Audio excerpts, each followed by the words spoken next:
चलिए देखते हैं। हमने पिछले क्लास में देखा था मीन को जो सॉल्व कर रहे थे वो कौन सा सीरीज था, एक्सक्लूसिव कंटिन्यूअस सीरीज, और डिस्क्रीट सीरीज और इंडिविजुअल सीरीज हमने सॉल्व किया। आज हम देखेंगे इंक्लूसिव सीरीज। इंक्लूसिव सीरीज में कैसे सॉल्व करना है। इंक्लूसिव मैंने पहले इसको समझा दिया था, किसको इंक्लूसिव बोलेंगे और किसको एक्सक्लूसिव। यहाँ पर देखो इंक्लूसिव टू तो है लेकिन यहाँ पर टू नहीं है, तो इसमें इसी ग्रुप में इंक्लूड है, दूसरे ग्रुप में नहीं है इंक्लूड। इसलिए अपने ग्रुप में जो इंक्लूड रहता है वो डेटा वैसे सीरीज क्या होते हैं, इंक्लूसिव सीरीज कहलाते हैं।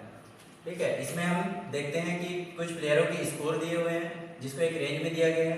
प्लेयर्स, इतने प्लेयर्स थे जो अपना अपने स्कोर इस कैटेगरी में बनाए हुए हैं, ये बारंबार था। तो इसका मतलब ये क्या है, 6 प्लेयर 0 से 2 रन के बीच स्कोर किए, इसलिए 6, ये हमारा क्या होगा फ्रीक्वेंसी f। ये हमारा क्या हुआ, इंटरवल दिया हुआ है, ये है हमारा ci। इसके बाद हमारा, मैं आज इसको सिर्फ एक ही मेथड से करूंगा, वीडियो लंबा हो जाता है। मीन का कौन सा ये मेथड है, शॉर्टकट मेथड। ठीक है, स्टेप डेविएशन नहीं, ना ही डायरेक्ट नहीं, बीच वाला जो सेकंड नंबर का था वो मेथड यूज कर रहा हूँ मैं। Shortcut method x equal to a plus a means assume mean plus summation F D upon n। तो मैं पहले से कॉलम यहाँ पर बना कर रखा हूँ। मिड वैल्यू हम देखते हैं कि कंटिन्यूअस सीरीज को सॉल्व करने के लिए हम क्या करते हैं, जो रेंज दिया है हम डायरेक्ट उससे सॉल्व नहीं कर सकते, तो उसका मिड वैल्यू निकालते हैं, मतलब इन दोनों के बीच का वैल्यू। तो x, ये मिड वैल्यू हो गया। मिड वैल्यू 0 से 2, तो दोनों को निकालने का फॉर्मूला क्या है, 0 प्लस 2 अपॉन 2, यहाँ क्या आएगा 1। यही मेथड यहाँ पर भी 3 प्लस 5 अपॉन 2 इक्वल टू जो क्या है। तो जब डिवाइड करेंगे इसको 2 से तो ये आ जाएगा यहाँ पर 4।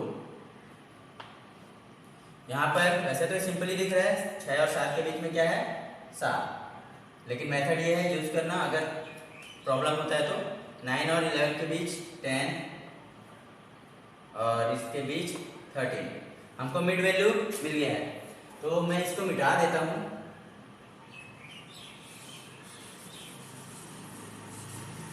ये है हमारा मिड वैल्यू फर्स्ट का 1।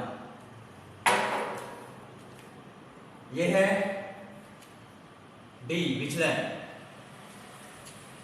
तो विचलन ज्ञात करना है, डेविएशन यानी विचलन।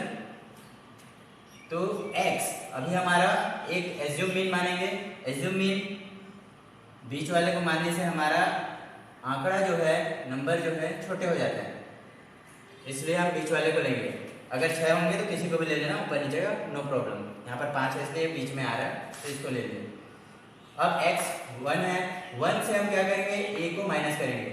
1 माइनस 7 कितना आएगा, -6। सेम 4 से 7 को माइनस करेंगे तो -3। ये 7 से 7 ही माइनस होगा तो 0। अब 10 से 7 माइनस होगा तो 3, 13 से 7 माइनस होगा तो 6। अब हमको क्या निकालना है, फॉर्मूला के अकॉर्डिंग हमको एज्यूम मीन तो मिल गया, ए समेशन एफ डी निकालना है। तो एफ डी के लिए पहले मल्टीप्लाई करेंगे, ये है डी और ये है एफ, दोनों का मल्टीप्लाई 6 छक्का 36, जो कि माइनस यहाँ पर था तो माइनस लगा देंगे। 2 तिया 6 और ये माइनस था।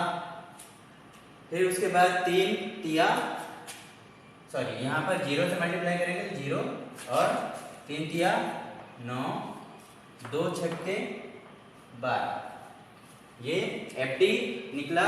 लेकिन हमको क्या चाहिए, समेशन मतलब योगफल।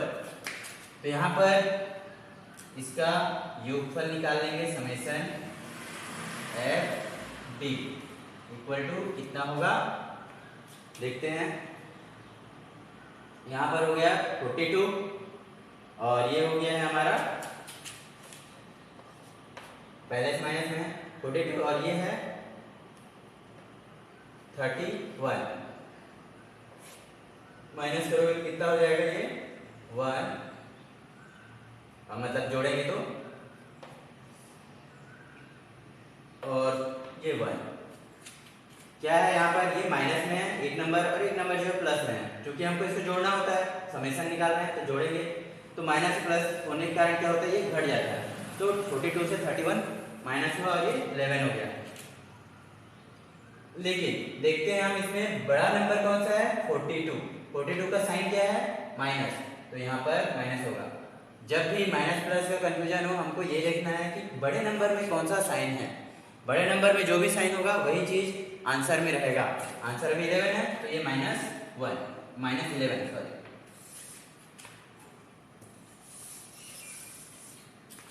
यहाँ पर हमको क्या चाहिए, n। हमने n नहीं निकाला है, इसको समेशन f भी बोलते हैं या फिर n भी बोलते हैं, पहले ही बता चुका हूँ। तो n इक्वल टू, क्योंकि फॉर्मूला में n लिया है इसलिए n ले रहा हूँ मैं।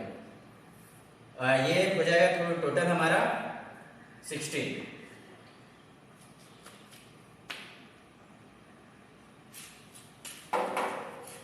तो हमको अब सब चीज मिल गया है, आगे बढ़ते हैं। यहाँ फॉर्मूला में वैल्यू पुट करेंगे। ए हमको मिला है क्या, 7 प्लस FD समेशन FD -11। यहाँ पर ध्यान देना, ये माइनस और ये प्लस, जब ऐसा दो साइन मिले तो इसको ब्रैकेट में रख लेना। फिर n है हमारा 16,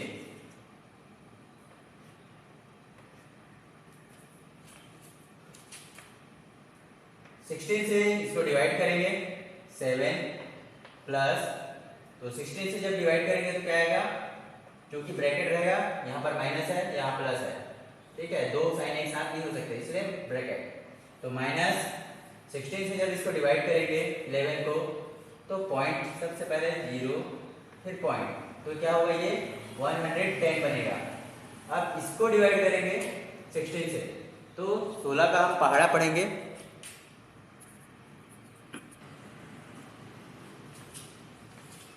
चलिए आगे देखते हैं। 16 से इसको डिवाइड करना था हमको, तो 0 पॉइंट लगा दिए, क्योंकि एक बार में तो जाना है नहीं 11 का, क्योंकि यहाँ पर तो पॉइंट लगाने से क्या होता है, ये 110 बना। तो अब इसको डिवाइड करेंगे तो 16 छक्के 96, ठीक है, यहाँ लिख रहा हूँ मैं। तो 110 था, इसमें हमने 16 से डिवाइड किया तो कितना आया था, 96, मतलब बचा कितना, 14।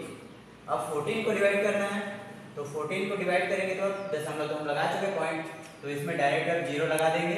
16 से फिर उसको डिवाइड करेंगे तो कितना आएगा, 8 टाइम्स जाएगा 128। इससे आगे हमको सॉल्व करने की जरूरत नहीं, 2 पॉइंट निकाल ले काफी है। कैलकुलेटर से डिवाइड करके देख लेना। 7 और ये माइनस और प्लस और माइनस दोनों का जब मल्टीप्लाई होता है, क्योंकि ब्रैकेट है तो मल्टीप्लाई होगा, मल्टीप्लाई मीन्स माइनस को लिखेंगे, प्लस माइनस होता है। अब यहाँ पर 0.68 माइनस करेंगे, तो यहाँ पॉइंट में क्या है, पॉइंट के बाद 0, तो उससे माइनस करेंगे तो कितना आ जाएगा, 3.6, और ये हमारा आंसर है। चलिए यहां तक समझ में आ गया होगा। आगे बढ़ते हैं।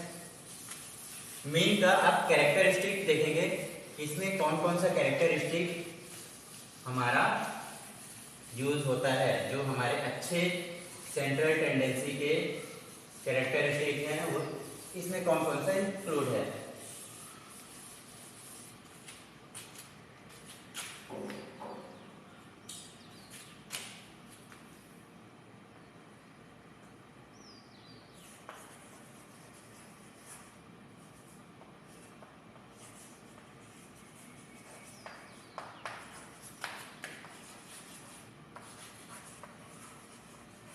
Characteristics of mean.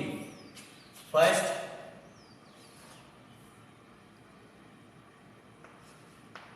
समझने में आसान है, मैं पूरा नहीं लिख रहा हूं।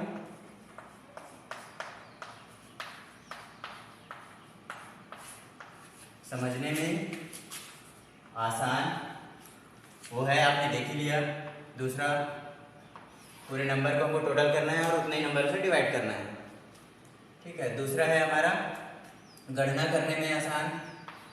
हमने देखा है नॉर्मली प्लस माइनस और डिवाइड से काम चल जाता है।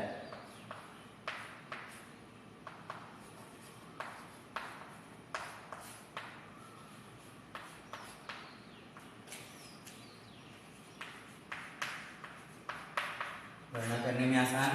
थर्ड है सभी आंकड़ों पर आधारित होता है क्योंकि हर आंकड़े को हम क्या करते हैं, जोड़ते हैं, उसके बाद में इसको कैलकुलेट करते हैं। मतलब सभी आंकड़ों पर आधारित, सभी आंकड़ों पर आधारित होता है। चौथा,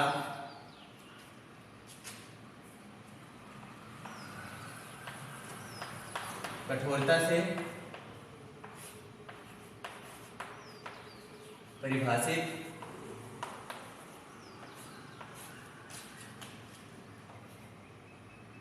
ठीक है, कठोरता से परिभाषित होता है। इसमें हम कोई भी फेरबदल करेंगे तो मीन का ही वैल्यू जो है चेंज हो जाएगा, इसलिए ये कठोरता से परिभाषित होता है, जिसके कारण हम आसानी से इसमें कैलकुलेशन कर पाते हैं। अगर बार बार इसका फॉर्मूला चेंज होता है तो हम क्या इसको सॉल्व कर पाते नहीं, इसलिए इसको बोला जाता है कठोरता से परिभाषित है। फिर है किनारों के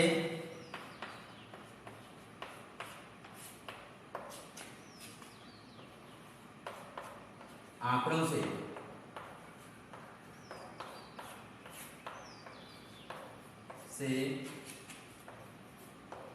प्रभावित होता है। इसे पूरा लिखा हूं क्योंकि कंफ्यूज हो गए। किनारों के आंकड़ों से प्रभावित होता है, ये जो हमारा मीन है वो कैसे, मान लो हमारे पास 1 2 3 4 ऐसा सीरीज चल रहा है, लेकिन एक डाटा जो है हमारा 200 हो गया, तो मीन क्या होगा, इसका चेंज हो जाएगा। इसलिए किनारों के आंकड़ों पर ये से क्या होता है, ये प्रभावित होता है, क्योंकि हमको क्या करना है, इसमें पूरे आंकड़ों का योगफल निकालना है। जब इस 4 तक इसमें जोड़े तो इसको जोड़ेंगे तो आंकड़ा कहाँ से कहाँ पहुँच जाएगा और मीन हमारा चेंज हो जाएगा। तो ये वाला एक गुण है जो इसमें अवगुण है इसका। ठीक है, ये समझ में आया। 6 पॉइंट,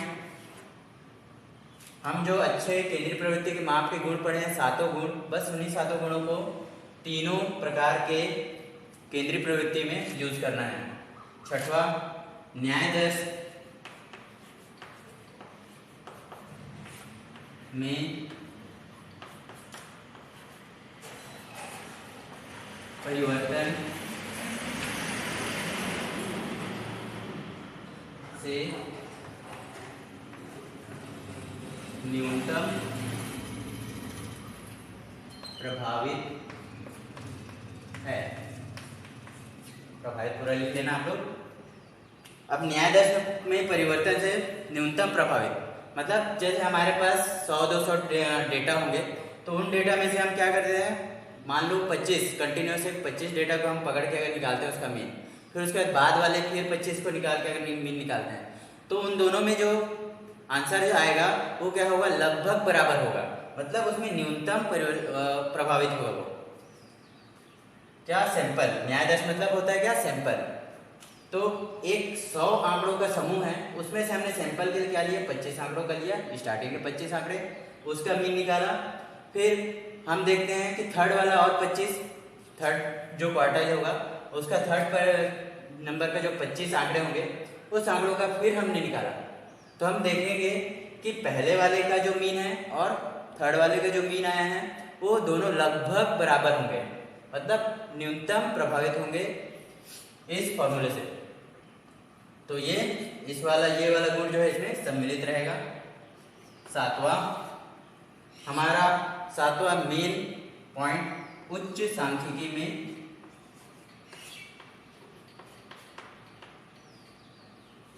प्रयोग हो, ये कहता है हमारा लास्ट वाला पॉइंट। तो हम यहाँ पर इसको बताएंगे कि उच्च सांख्यिकी में प्रयोग होता है। अच्छे के लिए क्या था, अच्छा जो होगा उसमें क्या होगा, उच्च सांख्यिकी सांख्यिकी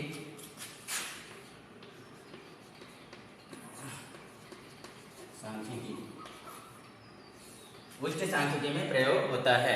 यही एक ऐसा सेंट्रल केंद्रीय प्रवृत्ति है जिसका उच्च सांख्यिकी में प्रयोग किया जाता है। मतलब हमारा रिसर्च जो होते हैं उनमें इस केंद्रीय प्रवृत्ति का यूज किया जाता है। तो ये हमारे सातों गुण इसके हो गए। और यहाँ पर हमारा पूरी तरह से मीन का जो पार्ट है वो कंप्लीट हो गया।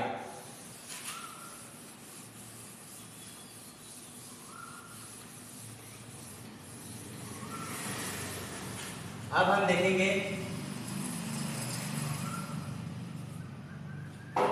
Second part, median. पॉज करना चाहूंगा, टाइम वेस्ट होता है। चलिए देखते हैं मीडियन, मध्यिका। इसकी परिभाषा क्या बोलती है, दिए गए आंकड़ों के समूह के मध्य पद को मध्यिका या मध्यांक कहते हैं। या दूसरी परिभाषा जो है ये मेरे को ज़्यादा सटीक लगता है, इसके लिए मध्यिका के लिए परिभाषा जो है किसी क्रमबद्ध श्रेणी के मध्य पद, मध्य का पद मध्यिका कहलाता है। ठीक है, क्योंकि हमको मध्यिका में जब भी हम सॉल्व करते हैं जो हमारे पास डिजिट होते हैं या आंकड़े होते हैं उसको हम एक सीक्वेंस में जमाते हैं, चाहे वो बढ़ते क्रम में हो या फिर घटते क्रम में हो। इसलिए मैंने ये दूसरा परिभाषा यहाँ पर दिया है, किसी क्रमबद्ध श्रेणी के मध्य का पद मध्यिका कहलाता है। दोनों परिभाषा सही है। इसके बाद हम इसके लिए एक एग्जाम्पल देखेंगे और एग्जाम्पल में दो प्रकार के एग्जाम्पल इसके लिए हमको देखना होगा, क्योंकि मैंने आप लोगों को पहले बताया है कि आंकड़े हमको किस किस प्रकार के मिलेंगे, इंडिविजुअल, डिस्क्रीट और कंटिन्यूअस। तो सबसे फर्स्ट हम देखेंगे एग्जाम्पल में इंडिविजुअल के लिए।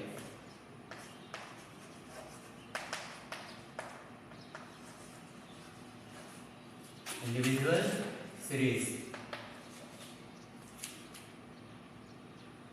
पहला, इसमें एग्जाम्पल पहला इसलिए क्योंकि इसमें दो एग्जाम्पल देने होंगे। मान लो 2, 5, 4, 1, 0, 8, 5।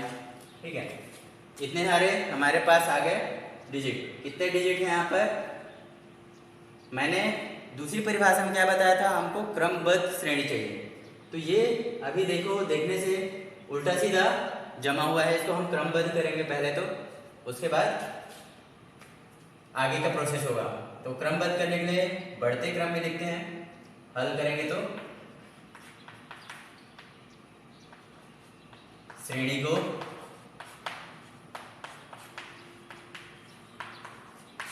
बढ़ते क्रम में लिखने पर, ये इतना सेंटेंस इसलिए लिख रहा हूँ क्योंकि एग्जाम में आपको ऐसे ही बनाना होगा, डायरेक्ट आप कुछ कर देंगे तो दिक्कत है। तो बढ़ते क्रम में लिखने पर क्या होगा, सबसे छोटा 0, 1, 2, फिर है 4, फिर उसके बाद 5, फिर उसके बाद एक और 5 दिख रहा है हमको, फिर 8। ये हो गए आंकड़े। कितने हैं टोटल आंकड़े, 1, 2, 3, 4, 5, 6, 7।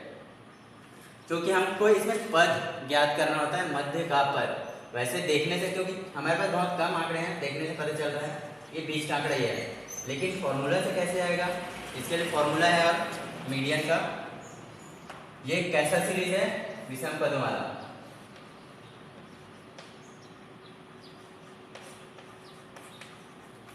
ठीक है, कैसा सीरीज है, आपको विषम पद लिखना नहीं है, मैं जो समझाने के लिए लिख रहा हूँ। विषम पद कैसे, यहाँ पर कितने हैं 7, अगर 8 होते तो सम होता, लेकिन यहाँ पर 7 पद हैं, 1 2 3 4 5 6 7 पद हैं, इसलिए विषम पद। विषम पद के लिए फॉर्मूला होगा हमारा मीडियन इक्वल टू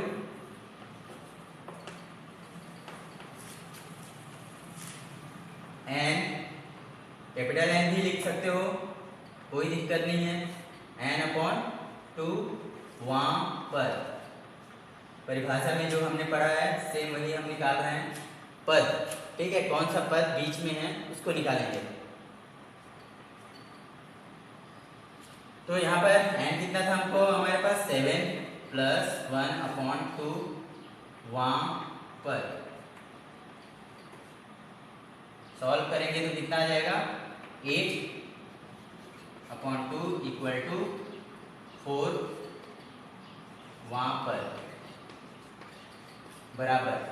अब हम देखेंगे कि चौथा पद कौन सा है, 1 2, क्योंकि सीक्वेंस में अब जमा दिए हम 1 2 3 4, तो चौथा पद हमारा क्या आया 4, मतलब आंसर क्या होगा 4।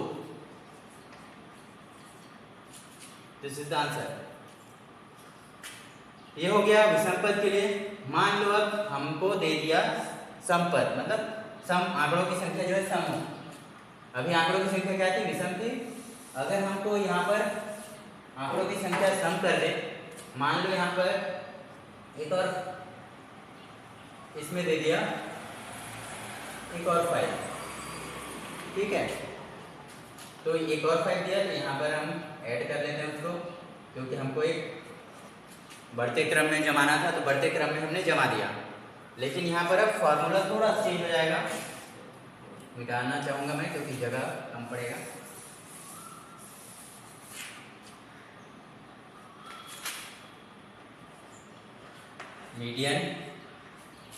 Median equal to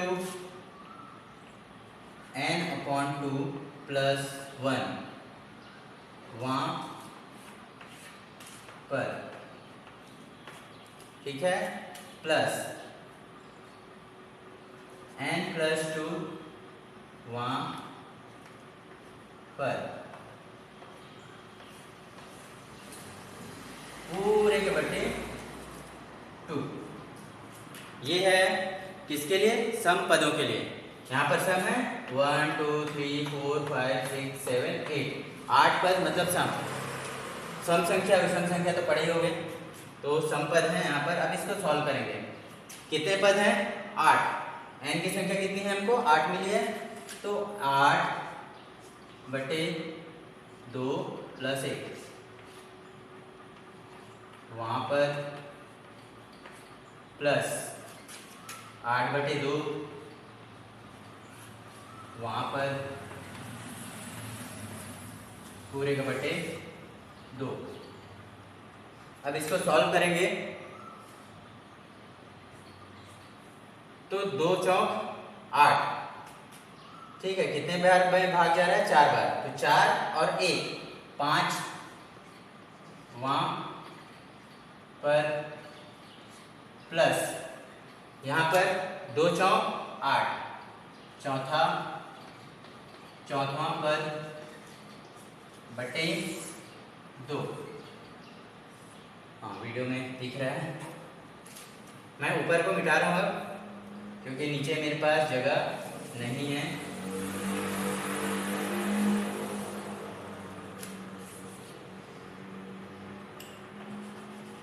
median equal to, अब ये जो है पांचवा पद, अब इसमें हम देखते हैं कि पांचवा पद कौन सा है, 1 2 3 4 5, पांचवा पद कितना निकला 5, फिर चौथा पद 1 2 3 4, चौथा पद क्या है 4, प्लस प्लस और अपॉन 2। अब इसको सॉल्व करेंगे तो 9 अपॉन 2 इक्वल टू 4.5, ये हमारा आंसर आ गया। इस प्रकार से विषम पदों के लिए सॉल्व होगा। पहला एग्जांपल इसी में दे दिया था मैंने विषम पद के लिए, दूसरा एग्जांपल, दूसरा पॉइंट डाल के इसको लिख लेना, ये वाला फॉर्मूला। इस प्रकार इंडिविजुअल सीरीज जो है इसमें समाप्त होता है।